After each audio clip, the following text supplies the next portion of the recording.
শিলচরে বন্যা পরিস্থিতির খোঁজ নিতে পৌঁছলেন মুখ্যমন্ত্রী হিমন্ত বিশ্ব শর্মা। পরিদর্শন করলেন একাধিক ত্রাণ শিবির। শিলচরের বন্যা পরিস্থিতির খোঁজ নিতে মঙ্গলবার সকালে শহরে পৌঁছালেন আসামের মুখ্যমন্ত্রী ডক্টর হিমন্ত বিশ্ব শর্মা। বন্যা পরিস্থিতি পরিদর্শনকালে ওনার সাথে ছিলেন রাজ্যের জলসম্পদ মন্ত্রী পীযূষ হাজারিকা, উত্তর শ্রীভূমির বিধায়ক কমলাক্ষ দে, পুরকায়স্থ বরাক উপত্যকার দুই মন্ত্রী কৌশিক রায় ও কৃষ্ণেন্দু পাল, সাংসদ পরিমল শুক্লা বৈদ্য এবং কৈবর্ত সমাজ উন্নয়ন পরিষদের কেন্দ্রীয় সভাপতি সুজিত দাস চৌধুরী সহ অন্যান্য রাজনৈতিক নেতা এবং প্রশাসনিক আধিকারিকেরা এদিন সকালে শিলচর গভর্নমেন্ট বয়েজ স্কুলে থাকা ত্রাণ শিবির পরিদর্শন করেন মুখ্যমন্ত্রী। এরপর তিনি যান শিলচর নর্মাল স্কুল, কেন্দ্রীয় বিদ্যালয় এবং মালিনী বিল এলাকায় কসমিক মার্কেট সংলগ্ন ত্রাণ শিবিরে। সফরের শেষ পর্বে হিরণপ্রভা দেব শিশু মন্দিরে গঠিত ত্রাণ শিবির পরিদর্শন করে স্থানীয়দের সঙ্গে মত বিনিময় করেন মুখ্যমন্ত্রী জানান, বন্যাক্রান্তদের যাতে ত্রাণ শিবিরে কোনো অসুবিধা না হয় সে বিষয়ে জেলা শাসককে বিশেষ দায়িত্ব দেওয়া হয়েছে। মুখ্যমন্ত্রী আরও জানান, আগামী 28 জুলাইয়ের মধ্যে কাঠিগড়া গ্যামন সেতুর কাজ সম্পূর্ণ হবে।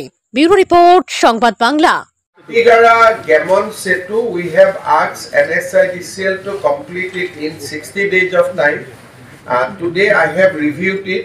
They are delayed by 2 days, but I have asked them to improve the work. We'll complete the Gamon Bridge by 28th July. Package কিবা আছে নাকি? আমি তো এখনো কথা করেছিলাম আমার ব্যবসায়ীদের সঙ্গে, ওরা বলছে কি অপার খাদ্য সামগ্রী মজুদ আছে, তাহলেও अगर आपका कुछ समस्या है गुवाहाटी में बोल दीजिए, हम भेज दूंगा।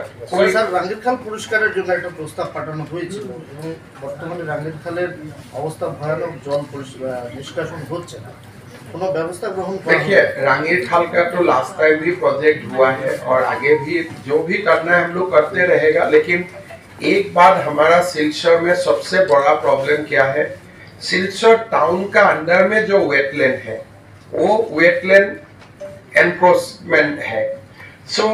और पानी बड़ा ऊपर से जब चलता है तो पानी को हम स्विच गेट खोल नहीं सकता हूँ, तो उसका कारण थोड़ा बड़ा प्लान लेना पड़ेगा। हम लोग कैसे इसका मुहिसा बिल हो, बाकी वेटलैंड हम कैसे कंजर्व करें। तो गुवाहाटी में जो समस्या हुआ है, यहाँ में भी एक ही समस्या है कि जो वेटलैंड हमारे थे वो एनक्रोचमेंट में चला गया है, लेकिन गरीब लोग हैं, कुछ करना भी मुश्किल है।